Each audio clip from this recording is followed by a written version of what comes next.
I think a lot of people look at Chrome Hearts like it's a streetwear brand, like it's a Supreme, and they kind of forget how crazy they go on their sort of like couture pieces. Yeah. They founded in '88 by 3 guys. The only one who's still there is Richard Stark, the owner of the brand. It's run by him and his family. Well, they started out making leatherware for a movie that ended up being called Chrome Hearts. So it turned from sort of costume motorcycle wear to punk motorcycle wear for him and his friends and LA celebrities in the 80s and 90s. And now it's sort of widened to become this more accessible, gothic, luxe rock and roll brand. Really just starting in 2020, I think, a lot of the rappers started wearing it, and then it's just snowballed and it doesn't seem like it's gonna stop.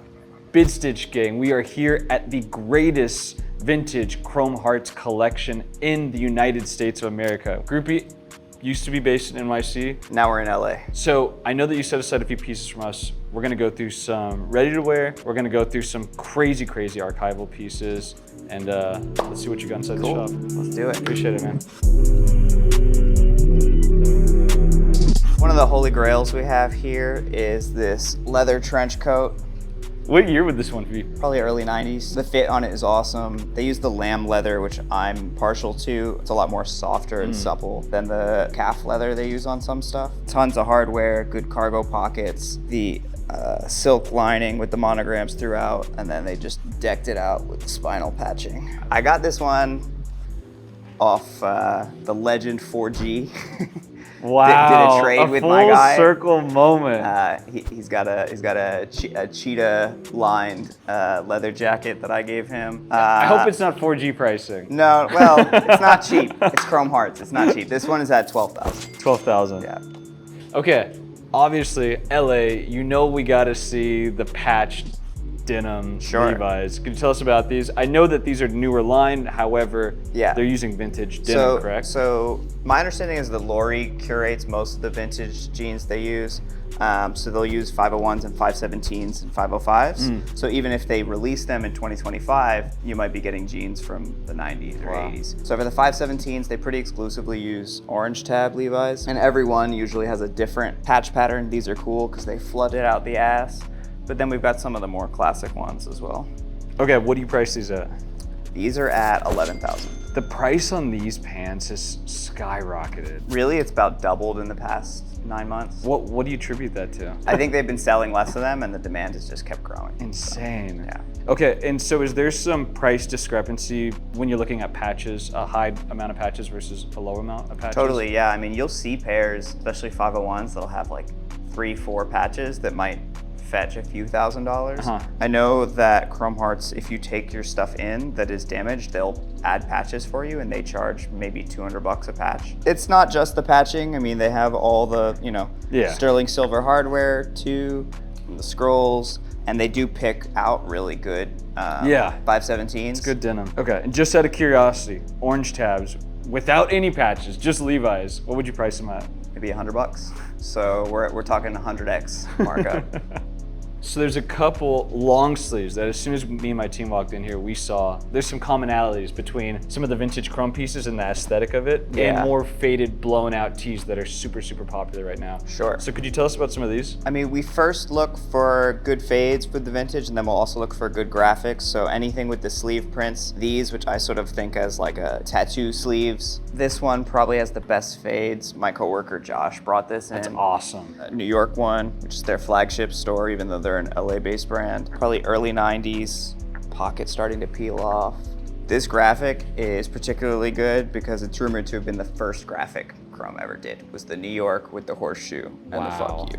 Super great piece. And you're saying that when it comes to folks buying these pieces, the ones that are most prominent in it are the Japanese, right? For the vintage fades, usually, yeah. I bought a lot of these in the US, or people here have brought them in, but that's where a lot of the good stuff goes and stays. Very cool. So sometimes I'll go out there to find it and bring it back. For sure. Okay, there was another really sick piece, and I think right now vintage is having a moment where we're really into the two-tone, right? Like the collar versus body.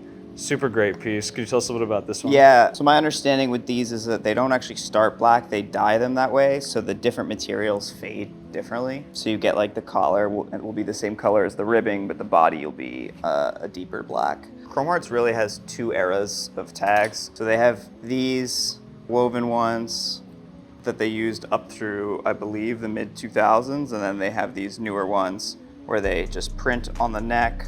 Obviously, with the more sought after ones being the ones with the tags, I'm assuming. It depends. Right? I mean, really? you know, a lot of these kids like dead stock chrome, you know, Yeah. new from the Miami store or whatever, and that's fine, and we'll have that for them. But the stuff that speaks to us definitely is the stuff with the older tags. So something like the T-bar long sleeves, we have priced usually at, this one is $5.95, whereas a little more modern one like this, we have priced at $4.40, so a little bit less because it's just less good. And then for the hoodies, you know, vintage hoodies are pretty hard to find nowadays. With the hoodies, I really try to look for either the zip ups or the thermals, or if you're lucky, you'll get both. So something like this has good thermal lining, really cozy, good fades. And then the zip ups just tend to fit better and be more fun, and they've got more extra hardware than the pullover hoodies. In the early 90s, they used blanks from a brand called Chamber Chill. So that's why this thermal might differ a little from the thermals you see nowadays. They do a lot of their printing now just on LA Apparel blanks, but they used to use this brand called Chamber Chill for their thermals that made really just nice heavyweight stuff. So good. You could tell the quality's like amazing. I mean, Yeah. This is from the 90s. It's held up so well and it Yeah. feels so good. Yeah, almost 30 years later. A pullover like this in a large will probably run you, you know, maybe $1,000. So chrome uses the same molds years and years and years, but they will slowly update them. So for example, the daggers here on this hoodie, which you can see are all beat, are a slightly different mold than the dagger they've started using over the past couple of years. Still the same piece, but just their molds wear out over time, so they'll refresh them every, you know, decade or so. And could you tell us what you would price this one at? In an XL, probably be around $1,500. $1,500. Cool. As soon as I saw this, I had to say something. I didn't realize it was chrome. Yeah. What the heck kind of crazy chrome oddity is this? So both of these I bought out in Japan. So this is the large version of the teddy bears they make. They make all kinds of different colors. We've had green, brown, gray, and they'll use all kinds of different exotic furs, sometimes raccoon, sometimes fox, sometimes rabbit. This is just a normal standard teddy bear, but they have the chrome hearts hits on the eyes. Yeah, it's the big boy version. It's insane. Okay, what year would this be manufactured? It's hard to say, you know, they don't do runway shows and they don't tag any of their stuff. So this could be anywhere from 90s to mid 2000s. Awesome. And what do you price this one at? This is at 3,000. What was the other thing you found in Japan? This leather pillow. So cool. With the patches, nice faded leather, Hardwood and too. large zipper on the top. The pillow is sold at $4,500. Now, your type of clientele for like these more, I don't know what you would refer to it as, like home goods or oddities or whatever it may be. Like, who's your buying clientele for this? Is it collectors? Is it just super hype kids? Yeah, I mean, no, I think if you're just getting into chrome, you're not coming in to buy the $3,000 bear, the $3,000 plunger. It's real nerds like me who've been buying this for too long and have too many clothes, and now you got to find other stupid shit to buy for your house. We did just have the plunger, the toilet paper that just sold. I saw the plunger on your IG. Yeah, that went too quick. I was sad about it. What did that sell for? 3,000.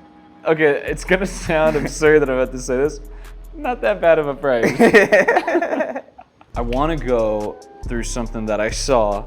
You got it locked and tucked away. It's the Ricks, right? Yeah, the Dunks. So these are a one-of-one pair of the Rick Owens Dunks. So the legend behind these shoes is it was one of Rick's first really big sneakers, and it colloquially became referred to as the Dunk because of the sort of Nike swoosh on the side. It's rumored that he got a cease and desist from Nike and had to stop making them, which led to what we now have as the Geo Basket, the iconic Rick sneaker. He said that's how he knew he made it once he was on Nike's radar. So these are very hard to find in general. This is the only chocolate brown pair I've ever seen of Dunks in general, but to have them chromed out is even more special. In general, for Rick Dunks, the main thing people like to check out is the staple condition on the back heel. So they use staples to hold the heel together. These tend to fall apart fairly quickly, but these are still pretty intact 20 years later. Hardware-wise, they did silver on all of the grommets. Wow. Then a lace lock, lace tips, big cross on the front, little rivets on the top, and then a dagger on the back heel as well. Oh, and a dagger on the side zip. So Rick and Chrome have had a long relationship. They've done a couple collabs over the years. They first did it with his Hun line, so lots of fur stuff. But there's, in general, maybe a dozen pair of Rick Dunks that have been chromed out in the world, and I believe this is the only chocolate one because I've never even seen a non-chromed pair. This is crazy. What year did Rick produce these? The Deuce collection, so 2007. Are you able to put like a time frame as to when someone might have taken them to chrome and then got them? There's no real way to know. Chrome's been modifying shoes for a long time, so it could have been back in 2007, and it could have been in 2017. Insane. Okay, now I gotta ask you, how did you get these? I went through hell and back to get these. I'll leave it at that. It has been a nightmare to keep them, but they are here, and we are not concerned if they sell. Are you able to give us any more details or no? They've been bought and sold a few times to stay here. Really? Yeah. Okay, now I know these are difficult to put a price on. However, if you could, what would you value them at? We have these listed at $20,000. These are the kind of things that we just love to have in the store. It will be perfectly okay if they never sell. I guess you could say amongst Chrome Hearts collectors, the Rolex Chrome Hearts watches are some of the most sought after ones. Yeah. This is pretty insane. Can you tell us anything about this? Sure, yeah. So Chrome will generally sell Rolexes or other watches with their classic either sterling silver or 22 karat gold bands. You can also take a watch into Chrome and they will do it for you. This is probably my favorite of the ones I've seen. It's more minimalist, if you'll even let me use that term. There's no diamonds, there's no gold, there's no other stones, but just the pink Roman numeral dial with the hearts on the H-link band is like a really cool combo. So are they still doing this? Yeah, you can still, you might even find one if you went to the LA store. They might still have. Wow. What do you price this one at? This is priced at $27,000. Is this the most expensive Chrome Hearts piece you have? Right now, yeah. Now I want to look at maybe not the $27,000 watches, but some of the cooler, older jewelry that we have here. We carry all kinds of stuff, from simple daggers and nail rings that people love. We'll generally buy vintage ones and sort of polish them up. I'll go to Japan and source a lot of them. We just got this ring in that I think is really fun. Wow. It's a behemoth. It's easily the most heavy ring I've ever worn. I tried wearing it and then doing computer work on it, and that was not gonna fly. One interesting thing that a lot of people don't know about the Chrome Hearts rings is the dates on them. Every ring has a stamped date, or every piece of jewelry has a stamped date. Like this says 1992 on the inside. People generally assume that that's the year it was made and sold, but that's not true. It's just the year that they made that mold. So this could have been sold this year. Really? At Chrome, yeah, because they're not making a new mold. Oh, that's so every interesting. single year. I mean, I'd assume the same thing. Yeah, so right? even on the zippers or whatever, that'll say some 90s date doesn't necessarily mean the hoodie is from that date. It's just the year they made the mold. Because they reuse the same molds, there's pretty much no way to know exactly what year something was sold unless they update the mold, which they do sometimes. Otherwise, you can do your best guess based on condition, but even then, something can get polished up. A lot of this stuff we will buy pretty dirty from Japan, and then we'll give it a little polish and clean it up, and it'll look like new. So I know you don't just have Chrome Hearts here. You've got some other big brands that you can kind of talk about, one of which is RAF. And I know that there's a very, very booming market, not just on the vintage Chrome, but also especially the vintage RAF Simmons. Sure. I mean, we've been carrying, archive brands for much longer than we've been carrying Chrome, selling RAF and Undercover, Number 9 and Margiela and Helmut Lang for almost 10 years. These are some of my favorites. This is the iconic Waves hoodie. Sort of appeals to the vintage guys with nice fades, nice rips on the cuffs. From 2004 RAF collection. This paisley print has become pretty iconic. It's iconic, yeah.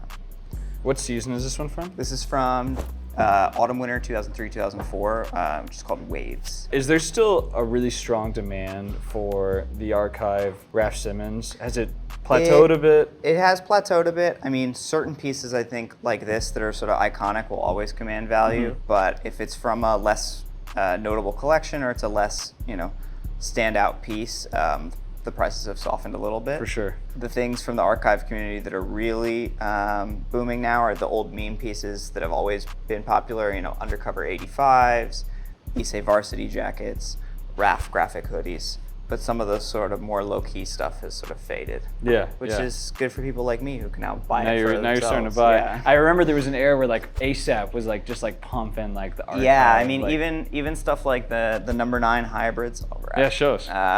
So like these number 9 hybrids from their 2005 collection, the high streets have been just as hard to find as ever. Wow. But the price has kind of softened since we're no longer in the the Rocky era. But that's cool because now you can find them at much less than the $2,000 they were running at 3, 4, 5 years ago. Now your biggest markets for these, is it going to be Japan and the US? Usually people will come in and buy these who didn't know they were looking for them, a rapper who needs something cool for a music video, or someone who just genuinely appreciates a cool reconstructed cargo pant. Now what do you price these at? So because the price has softened, a lot of these we put on sale. So these sort of range from 12 to 1600 now. Very cool. But they used to be sort of more 18 to 24. Oh, this is the Yoji? Yeah. Oh, I got lucky enough to find this some things too. at a thrift store in Japan. What? Yeah. At a thrift store in Japan, you found this? It still wasn't cheap.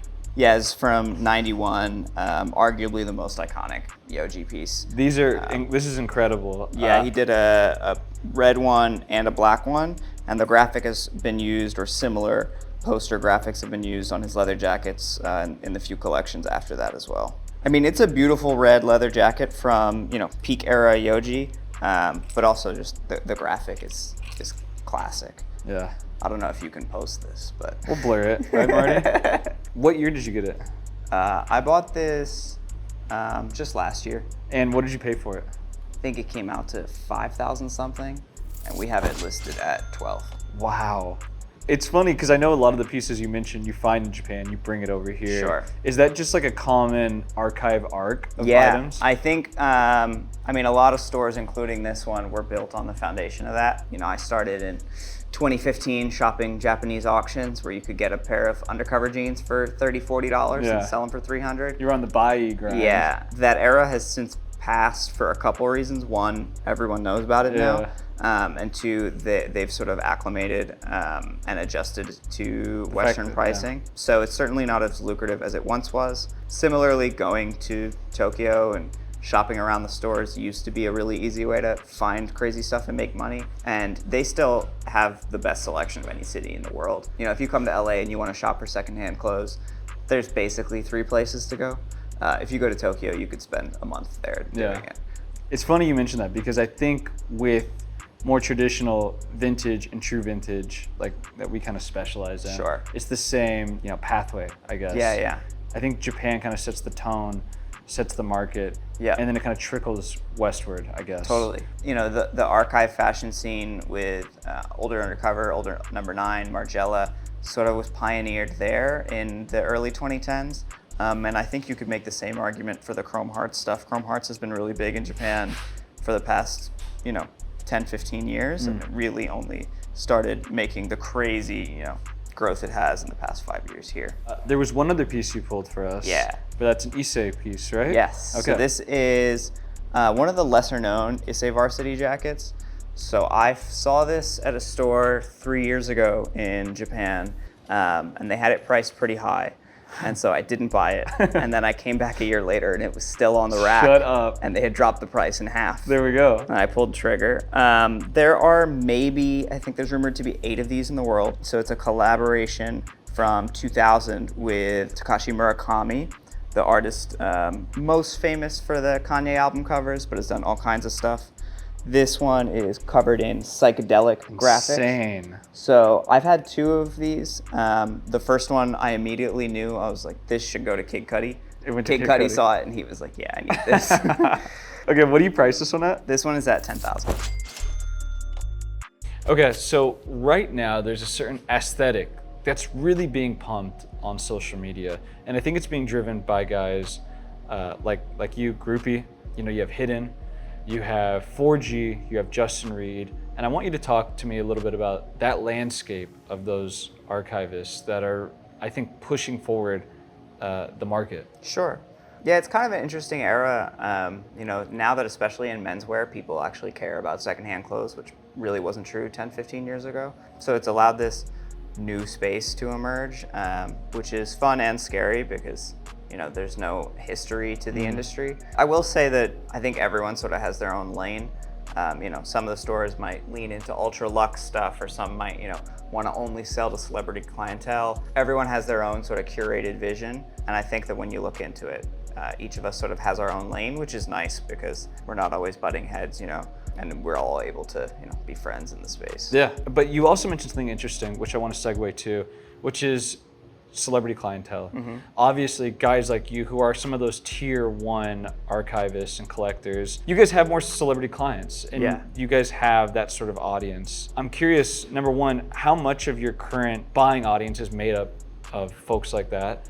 And I guess, like, what does that type of buying clientele mean for the greater culture? Yeah, I mean, I think a lot of those people are real trendsetters, right? So when you have the Kanyes and the Travis Scotts shopping here, that's going to change what people want to buy. So that's actually probably the most valuable aspect of having those clients. It's not just what they spend, but the trends they set by buying stuff. Could you give me an example of that? It could be someone that shopped here or otherwise. Sure. A good example of that is, you know, number 9 t-shirts are probably the only thing from number 9 that people really want to buy right now. And that's pretty exclusively driven by Travis Scott buying all of the good brown number 9 t-shirts he could off of stores like this for the past 10 years. Very cool. Yeah. So before we head out, we got to know about Groupie. We got to know about the brand, how it started, and what you guys are growing into right now. Sure. So I started it out of a bedroom 8 or 9 years ago with a Supreme tee, and it's turned into this. And now we're based in LA, despite the Groupie NYC name. We're in LA. Vintage gang, if you're in LA, be sure to shop at Groupie. Say what up to the gang here. We're really happy we got to be here and hang out with you. Thank you. Vintage. It's hard.